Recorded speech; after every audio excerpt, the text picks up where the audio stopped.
on to be pathogenic, and there are various bacterial infections of the oral cavity. When it is due to specific bacterial infection, specific bacteria, it is called as specific, and sometimes it can be by a group of microorganisms, as seen in dental caries, periodontal or periapical abscesses, osteomyelitis. Now let us see the bacterial infections of the oral cavity. Tuberculosis is a very common bacterial infection which is pulmonary or extrapulmonary type. Amongst the extrapulmonary, those affecting the cervical lymph nodes is called as scrofula, affecting the skin is called as lupus vulgaris.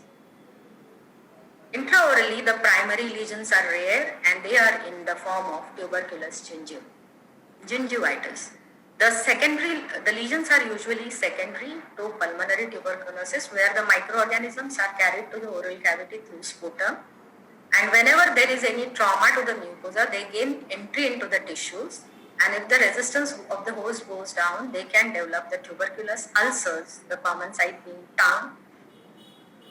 If it gains entry into the bone, it can also lead to tuberculous osteomyelitis.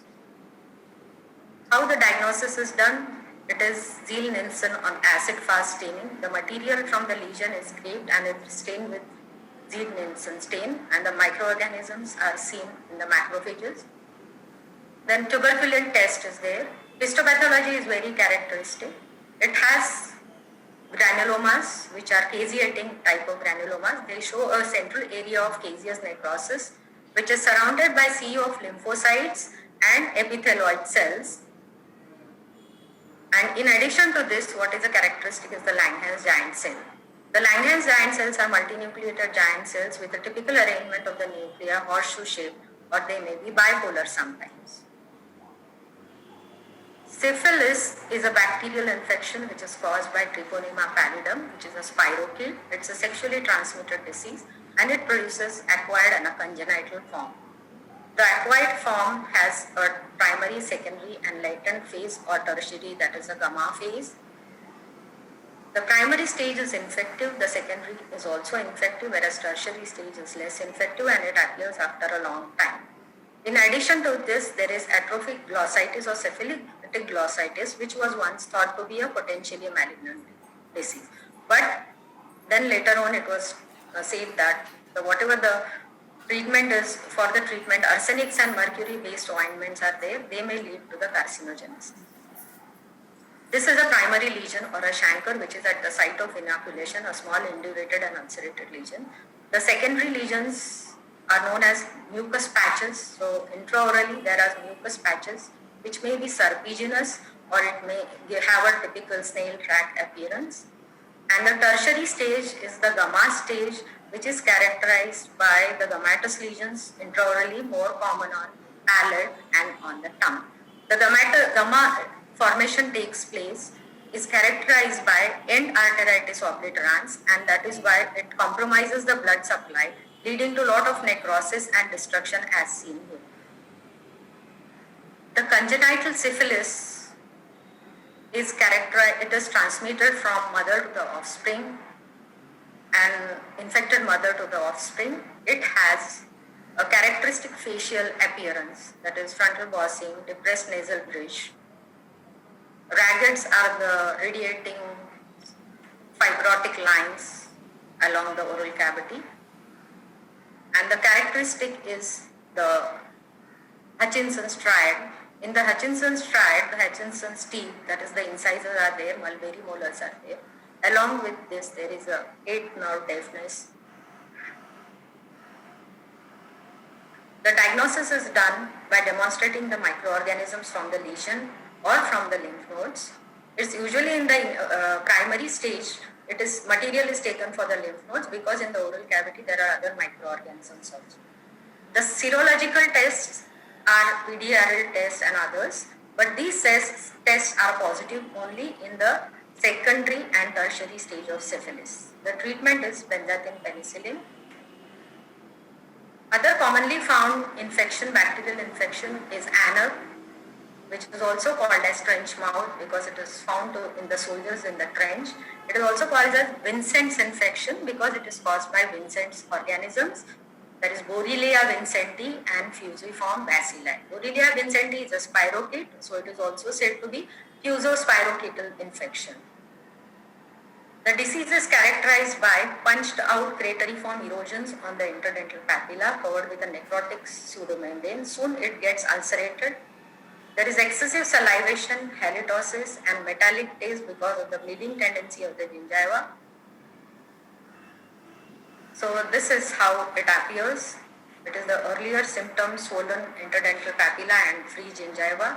This is the interdental papilla is getting destroyed, ulceration here, and finally it is completely destroyed, and this creates the incubation zone for the microorganisms and further recurrence of the disease. Histopathologically, the fusiform bacilli and the spirochetes can be seen in the smear.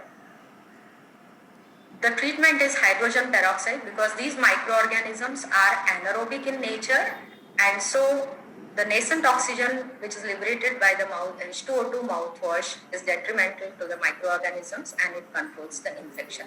Along with it, systemic antibiotics may also be given.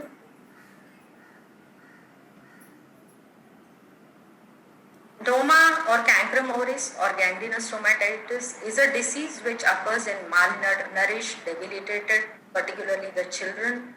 In immunocompromised states also it can occur. The disease has a similar etiology, that is fusiform bacilli and Borrelia vincenti. Secondarily, they may be infected with the Streptostaphylococci and diphtheria. It begins as ANUP, it progresses to necrotizing ulcerative periodontitis, and finally it leads to noma. It is a gangrenous stomatitis, so there is a rapid spread, blackening of the mucosa, a very foul odor, and necrotizing fasciitis is a complication because of the necrosis which occurs in the disease. The treatment is correction of the underlying condition along with the antibiotics. Actinomycosis, a bacterial infection and not a fungal infection. It is from the ray fungus and it is various actinomyces species cause the disease. There are three forms: cervicofacial, pulmonary and abdominal. Cervicofacial is the commonest form. Now these bacteria are the commensals of the oral cavity, but whenever there is any breach in the continuity of the oral mucosa, they gain entry into the tissues, they establish the infection, acute inflammation, and this turns into a chronic phase with abscess formation. The abscesses, they form the sinus tract and drain the sulfur granules, which is a misnomer. It is called because of the yellow color, and these are the colonies of the fungus or the microorganisms, actinomyces microorganisms. The appearance is a woody, indurated, purple red skin. There are multiple draining sinuses which heal with scarring and they produce a considerable disfigurement. As seen here, there are multiple draining sinuses and fibrosis which is seen here, which is associated with the healing sinuses. If it enters into the bone, it can lead to actinomycotic osteomyelitis. Histopathologically, the ray fungus is seen as radiating filaments which are hematoxylphilic with the club-shaped eosinophilic ends as seen here. It can enter into the bone and cause osteomyelitis. Diagnosis can be done by culturing the microorganism on thioglycolate, medium or blood agar. Now, this is how sometimes the slides or similes we identify. Tetanus is a lockjaw, which is causes lockjaw, and that is therefore it is of significance. The microorganism is Clostridium tetani. It produces a toxin. The toxin ends at the motor end plates of the nerves and muscles, and there is an unopposed muscular contraction which leads to muscular spasm. The spasm of the back muscles causes this characteristic epistotonous position. The spasm of the facial muscles causes rhizus sardonicus, and it can cause locked jaw. The scarlet fever is caused due to beta hemolytic streptococci. They produce erythrotoxin and is characterized by a scarlet colored or red rash on the skin. It occurs at the folds as lines, red lines, which are called as pastia lines, and it may heal. During healing, it may give a sandpaper appearance. Intraorally, the lesions are seen as stomatitis scarlatina, which are seen on the soft palate, red punctate macules. On the tongue, they produce a strawberry tongue appearance, that is, there is a white coating on the tongue surface through which the fungiform papillae they stand out prominently. And when this coating is lost, it shows the erythematous base and gives the appearance of what is termed as raspberry tongue. Treatment is with antibiotics.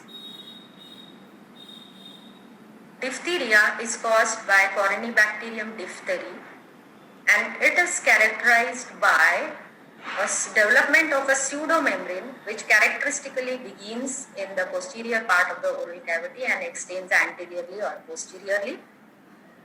The pseudomembrane, when stripped off, leaves bleeding areas, and it may, if the infection is untreated, it can cause paralysis of the palate, which can give a peculiar nasal twang or nasal regurgitation.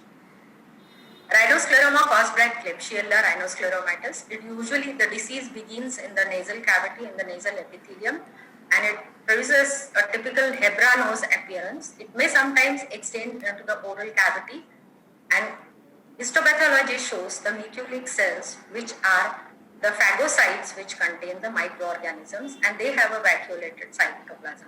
They also have this is candidiasis. Candida are the commensals of oral cavity, but they are opportunistic microorganisms, and when the conditions are unfavorable for the host or immunity of the host decreases, it appears in the form of opportunistic infection. So what are these factors which can lead to candidiasis? It is acute or chronic diseases like TB, diabetes, anemia, immunodeficiency, the nutritional deficiencies, steroids, long-term use of steroids, antibiotics, radiation therapy. So all these can favor the development of candidiasis. The candidiasis is classified as primary oral candidiasis and secondary. In the primary type, we have acute and chronic form. In the acute form, depending on the appearance, it is pseudomembranous, where a pseudomembrane appears, and in erythematous, it is erythematous form. And in a chronic form, it is hyperplastic, which may appear globular or plaque-like or pseudomembranous. The candida associated lesions are denture stomatitis, angular cheilitis, median rhomboid glossitis. Now the fourth category is where the primary lesion is a keratinized lesion of the oral cavity and which is superinfected with candida, that is leukoplakia, lichen planus and lupus erythematosus. In the secondary type of oral candidiasis, it is in association with the mucocutaneous lesions or there is endocrinopathy associated candidiasis. The most common form is acute pseudomembranous candidiasis, which is also called as moniliasis or oral thrush, and it is the most common form of the disease. It occurs in debilitated individuals, may be associated with HIV, and the lesion is characterized by the white pseudomembrane which resembles the milk curd on the oral mucosa. Now this pseudomembrane can be scraped off, which differentiates it from leukoplakia. Now what this pseudomembrane is made up of? It is the tangled masses of fungal hyphae, desquamated cells, leukocytes, bacteria and keratin.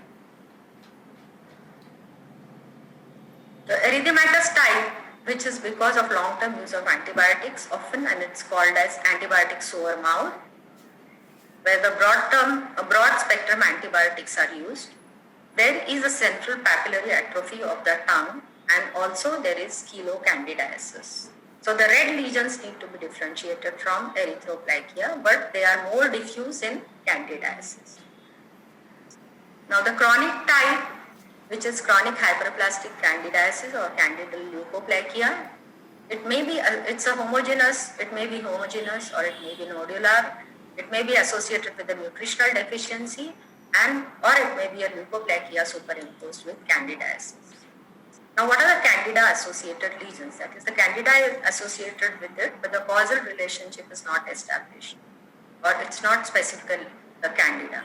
So it is the denture stomatitis, where the denture, it occurs in the denture bearing area which is inflamed, and this is because of candidiasis, as the denture prevents the antibacterial activity of saliva to be acted here. Second is median rhomboid glossitis, and this is angular cheilitis, where this is angular cheilitis. Now there are some primary keratinizing lesions which get superimposed with candida. So it's the potentially malignant disorders, leukoplakia, lichen planus, and also lupus erythematosus. The secondary oral candidiasis is a mucocutaneous type with a diffuse or a localized involvement, and in addition there may be some endocrinopathies. The histology is either the pseudomembrane can be smeared or a biopsy may be taken. The special stain is used, PAS, and this shows the fungal hyphae. Why they are PAS positive? Because they are rich in mucopolysaccharides, which makes them stain positively with PAS. And differential diagnosis includes all white lesions of the oral cavity. The antifungal agents are